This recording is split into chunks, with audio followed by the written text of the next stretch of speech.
Well, hey folks, and welcome to another edition of Cinescape Magazine's Entertainment News Report. I guess that's what we're going to call it. As the story goes, at 10:30 p.m., Mike Tyson boarded a JetBlue flight headed to Florida when Melvin Townsend started chatting up the former heavyweight champion. Tyson had a brief conversation with Townsend and everything seemed to be pretty cool until Townsend wouldn't shut up, and Tyson asked him to stop talking to him. But, according to reports, Melvin Townsend was extremely intoxicated and wouldn't stop provoking Tyson and allegedly threw a water bottle at him. That's not all. Melvin reportedly has a lengthy criminal history and was listed as a habitual felony offender in 2019 after he received a 25-year sentence for grand theft. Townsend has also been convicted of identity fraud, trafficking in stolen property, use of drug paraphernalia, and possession of a controlled substance without a prescription. After punching Townsend several times in the face, witnesses claim Tyson then walked off the plane. Townsend got medical attention and went to the police regarding what has happened. Tyson was in San Francisco on Wednesday to attend the city's 420 Cannabis Festival in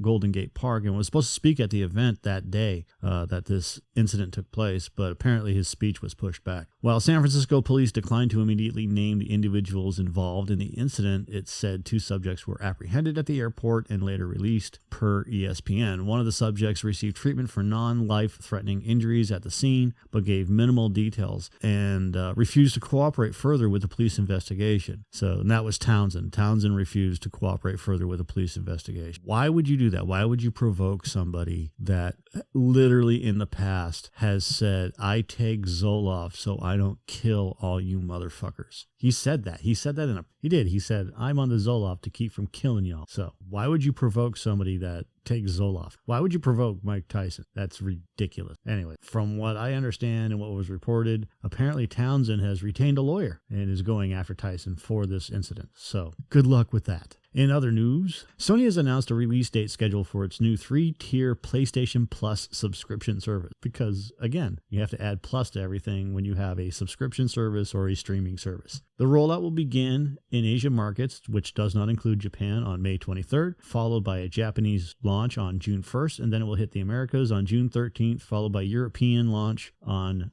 June 22nd. No word on when Australia or New Zealand will get a release date yet. Sony will also be expanding its cloud streaming access to multiple European countries, including Bulgaria, Croatia, Czech Republic, Greece, Hungary, Malta, Poland, the Republic of Cyprus, Romania, Slovakia, and Slovenia. The new features will allow players to access modern titles through the subscription service, as well as catalog titles from the past PlayStation platforms, depending on which tier you're after. Nice. Sony will offer markets without cloud streaming service availability a separate third tier at a lower price that does not include any cloud streaming options. How very nice of them. Also, Gamatsu recently revealed the 4 Siphon Filter games have been rated for the PS4 and PS5, suggesting these might be some of the titles of that back catalog on the premier tier. This news comes as it has also been revealed Sony will follow suit on Microsoft's recently announced plans to incorporate in-game advertisements in free-to-play game. From what I understand with the in-game advertisements is that it's not going to be one of those forced pop-ups. So when you see the in-game advertisements, it's going to be naturally occurring, like billboards or Coke cans, things like that floating around. Sony is reportedly exploring the idea of adverts that would appear in game worlds like they're part of the game, and like with Xbox last week, comparing them to billboards in sports arenas. Both companies appear to have been working on the idea for over a year, and it's not clear who is further ahead in terms of implementation. This is something that most game developers has been talking about for years and years and years and years. This is not anything new. They're making it sound like it was just conceived of, recently. It's not. Netflix and Skydance Television have locked in the major cast for the upcoming Arnold Schwarzenegger-led spy adventure series, which marks the actor's first TV series role. Currently untitled, the series begins when Schwarzenegger and his daughter learn that they've secretly been working as CIA operatives for years. The pair soon realize their entire relationship has been a lie, and they truly don't know one another at all, but are soon forced to team up as partners. 9 names have been added as regulars, with 5 more joining in a recurring capacity. Of the regulars, numerous roles are officers from the CIA, including Travis Van Winkle as the wise-ass but sweet Alden, Milan Carter as a desk-locked, lovable man-child Barry, Fortune Feimster, what a name, Fortune Feimster as Schwarzenegger's sarcastic protege Rue, and Barbara Eve Harris will play the tough regional director Dot. It almost sounds like Archer. Outside the agency, there's Jay Baruchel as Emma's sweet and unsuspecting kindergarten teacher boyfriend Carter. Well, you gotta have one of those. Gabriel Luna as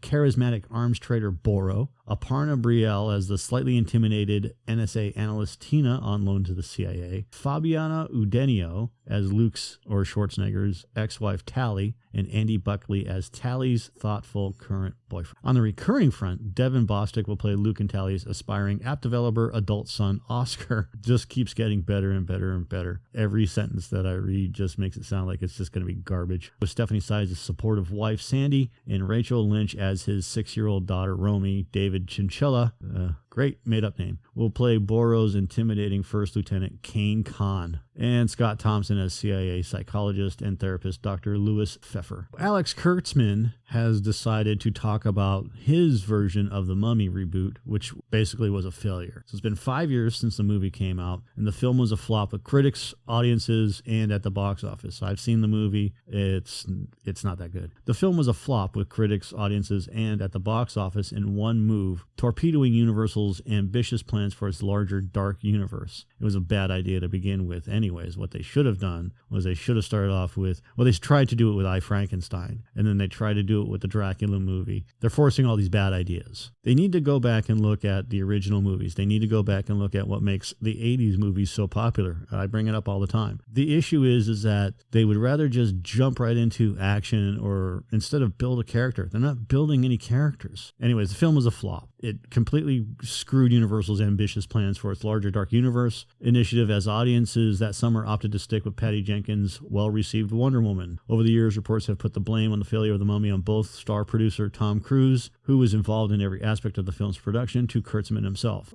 There's been a lot of problems with Kurtzman. There's been a lot of rumors and innuendo in the press regarding Kurtzman's involvement in Star Trek and why Star Trek is so bad. You know, just look at his history of movies and stuff like that, and think about all the movies that you've seen that Kurtzman was involved in and why they're just mediocre at best. For the most part, I mean, yeah, you're going to have some that are okay. You know, it's a game. You got to play the game, and you're going to have some losers, you're going to have some winners, and you're going to have a lot of meh. On the just released episode of the Binge-Worthy podcast, and whilst out promoting the new The Man Who Fell to Earth series, which launches on Showtime this week, Kurtzman spoke about his experience directing The Mummy. Public failure was a major lesson for him. I tend to subscribe to the point of view that you learn nothing from your success and you learn everything from your failures.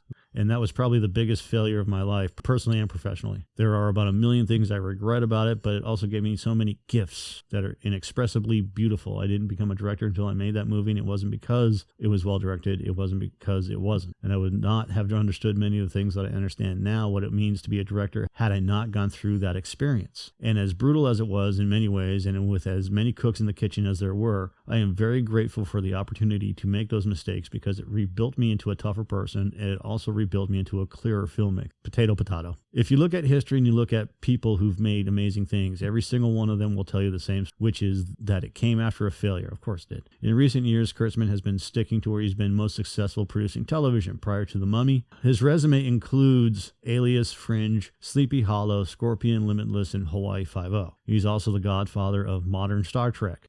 Okay. Helping to co-write and produce the Abrams films, and is currently leading the teams behind the various Paramount Plus series like Discovery, Picard, Lower Decks, and the upcoming Strange New Worlds. Universal itself has abandoned its Dark Universe strategy in favor of smaller standalone fare featuring its classic monsters, resulting in Lee Wannell's superb The Invisible Man update and Chris McKay's recently finished Renfield. Natalie Holt, who composed the music for the Loki series for Disney Plus, has been hired to score the upcoming Obi-Wan Kenobi limited series. This makes Holt the first woman to score a live-action Star Wars project. While Holt is the lead composer, she confirmed that the one and only John Williams will return to write a theme for the Obi-Wan character.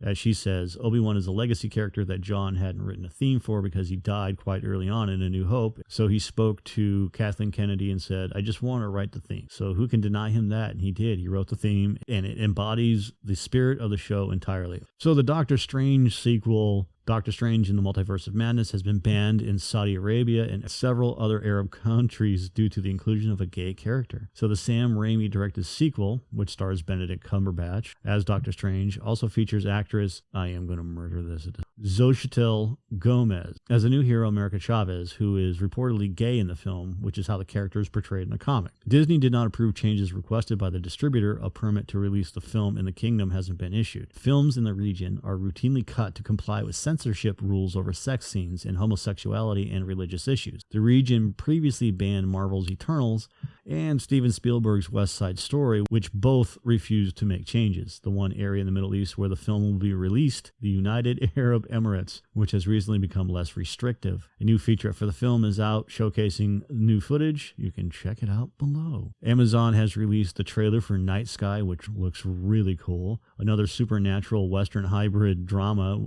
that's coming hot on the heels of the launch of Outer Range. Sissy Spacek and J.K. Simmons stars a couple who discover a chamber in their backyard that goes to a distant planet. Their idle and cosmic secret is disrupted by an enigmatic young male stranger. The trailer is down below. Bright 2 has been canceled. In the wake of the slap and his resignation from the Academy of Motion Pictures Arts and Sciences, the repercussions for Will Smith continue. Bloomberg is reporting that Netflix has canceled the upcoming sequel to Bright, which starred Will Smith and Joel Edgerton. Louis Leterrier was slated to direct the follow-up, taking over from David Ayer. The critically panned first film was one of the streamer's earliest original feature success stories, and a sequel was ordered. But interest wasn't high, and there was already problems because of Max Landis, who was the first film's screenwriter. Disney-owned National Geographic is delaying production on the nature series Pole to Pole, which is set to feature Will Smith as well, visiting the North and South Poles. Production was set to begin in 3 weeks and now has been planned to begin in the fall. The fate of the action film Fast and Loose and crime biopic The Council, both of which are at Netflix, are also set to star Will Smith, and those are unclear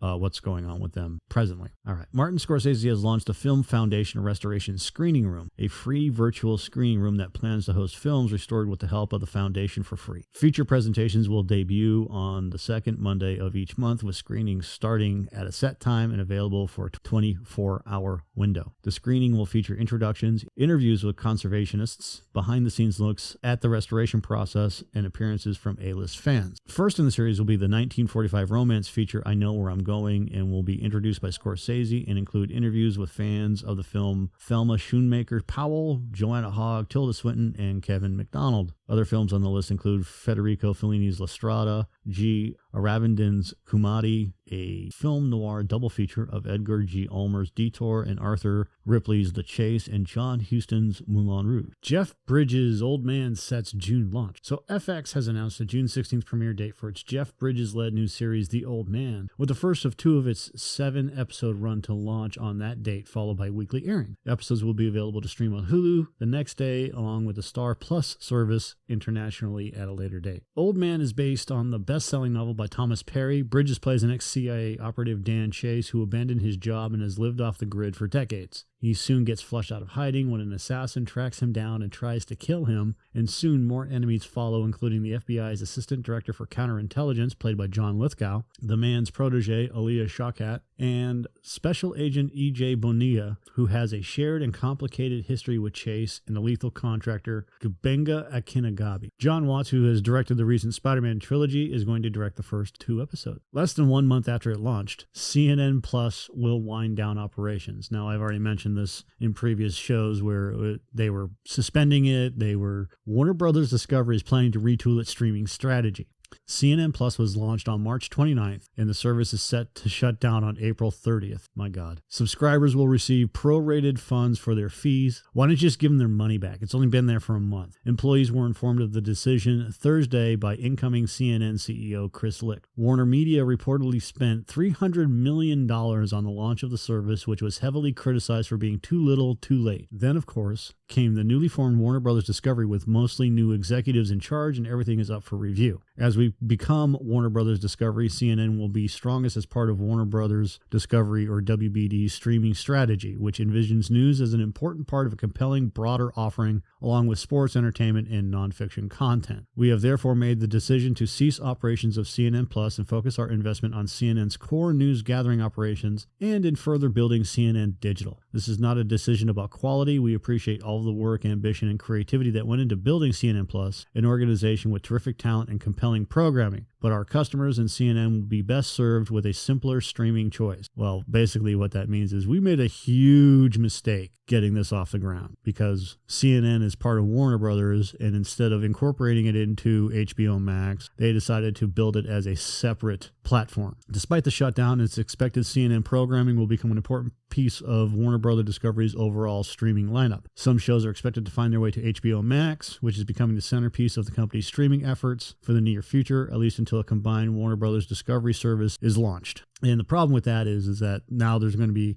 a second streaming service just for Warner Brothers Discovery. Just fold it all into HBO Max and rename HBO Max to Warner Brothers Discovery or WBD or something, and then have HBO Max as a subset of that. They're overcomplicating things. So we have Dungeons & Dragons news. The logo for the upcoming Dungeons & Dragons live-action movie has been revealed and confirms its new title, Dungeons & Dragons Honor Among Thieves. Why? Just call me crazy on this one. But why wouldn't you take their most popular setting, which is Forgotten Realms? Why don't you build on the lore that has been set up by the books that have already been written? Why don't they do that? I mean, you have some of the most popular characters in fantasy literature from Dungeons & Dragons Forgotten Realms, and it just seems like they're completely ignoring it, or they don't want to pay the authors or something like that. So, whatever. I'm not really excited about this live action movie. I mean, they've already tried a live action movie and it sucked. The film is currently set to release on March 23rd next year.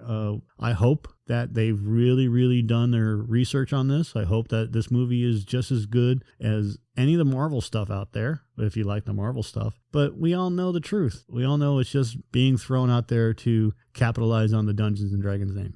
The adaptation of the iconic tabletop RPG is directed by Game Night Helmer's Jonathan Goldstein and John Francis Daly, and stars Chris Pine, Michelle Rodriguez, Justice Smith, Sophia Lillis, Chloe Coleman, Daisy Head, and Hugh Grant. Shout Factory has announced it is bringing a newly restored HD restoration of the 1978 telemovie adaptation of Marvel Comics titled Doctor Strange to Blu-ray. Peter Hooton, Jessica Walter, and Eddie Benton starred in the work, which served as a pilot for a new Doctor Strange TV series which wasn't picked up by CBS. The Blu-ray will be available this month, April 29th. The Cherry Nichols directed and Chris Pine produced modern pregnancy comedy Doula has set a June 20th release on digital and on-demand formats. Troian Belisario and Aaron Shiver play a couple on a whirlwind pregnancy journey who end up enlisting the help of their midwife's son. Netflix has announced a July 15th release date for their new adaptation of Jane Austen's Persuasion, starring Dakota Johnson, Cosmo Jarvis, Henry Golding, Nikki Amuka Bird, and Richard E. Grant. What would you guess was the cost per episode for Stranger Things Season 4? You are right. The fourth season of Netflix Stranger Things arrives soon and carries with it not only an outsized expectation,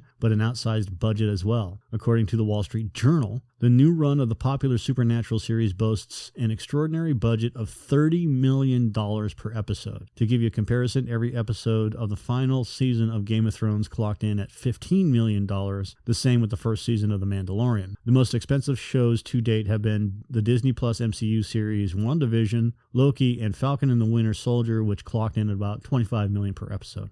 The story goes into Netflix, recently hit by dropping subscription numbers, will likely seek more inexpensive hits such as Squid Game and Virgin River, which have been major success stories for the streamer despite economic budgets of $3 million per episode. Chris Hemsworth is in a new sci-fi action vehicle called Spiderhead. It's penned by Life, Six Underground, and Deadpool scribes Rhett Reese and Paul Wernick, and directed by Joseph Kosinski, who did Tron Legacy and Top Gun Maverick. The film is based on a 2010 New Yorker short story by George Saunders. So Hemsworth plays a scientist who tests mood and behavior-shifting drug experiments on inmates at a remote high-security penitentiary. Sometimes those experiments backfire and enhance the wrong emotions. Starring Miles Teller, Journey Smollett, Bibi Betancourt, Tess Haubrick, Angie Milliken, Stephen Tongan, Mark Paguio, Sam Delish, and Joey Vieira also star. Netflix has decided to scrap the Bone animated series. Bone was a comic series created by Jeff Smith. Netflix original animation department was supposed to work on Jeff Smith's Bone series. They are also retooling an adaptation of Roald Dahl's The Twits from a series into a film. The Bone fantasy comics follow three cousins from the Bone family who are small, white, and bald human-like creatures with big noses. The trio are run out of their hometown and find themselves in a mysterious valley where they are separated and hunted by other creatures. The comic series ran from 1991 to 2000. 2004. An adaptation of the property has been in the works at one place or another for well over a decade, but the project has never been able to get off the ground, which is unfortunate because it's a great comic series. If you've never had a chance, if you're a comic person, just pick up any one of the graphic novels or download it. I'm pretty sure it's on Kindle.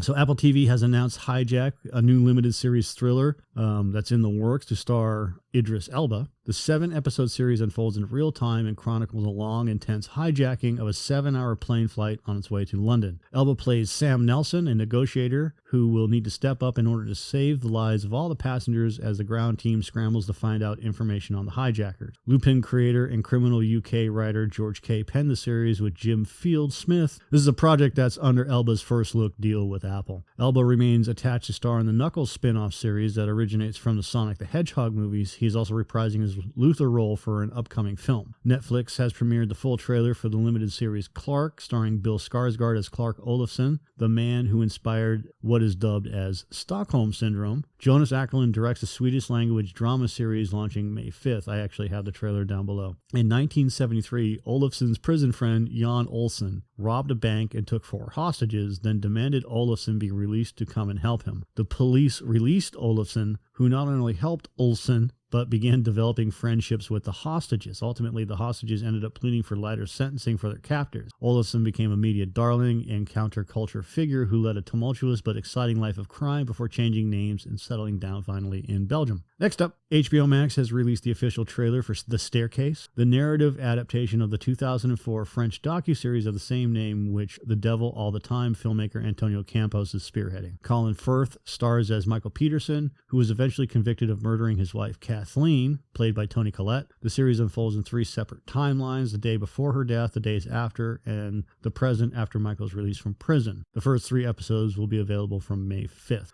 Then comes a trailer for Star's Tudor-era drama Becoming Elizabeth, exploring the early life of England's most iconic queen, Elizabeth I. The series premieres June 12th. Alicia von Rittberg, Oliver Zetterstrom, Jessica Raine, Tom Cullen, and Romola Garai lead the cast, which begins at a time when young Elizabeth Tudor was an orphan teenager who became embroiled in the political and sexual politics of the English court. And with that being said, I hope you all have a great day tomorrow. Ta-ta.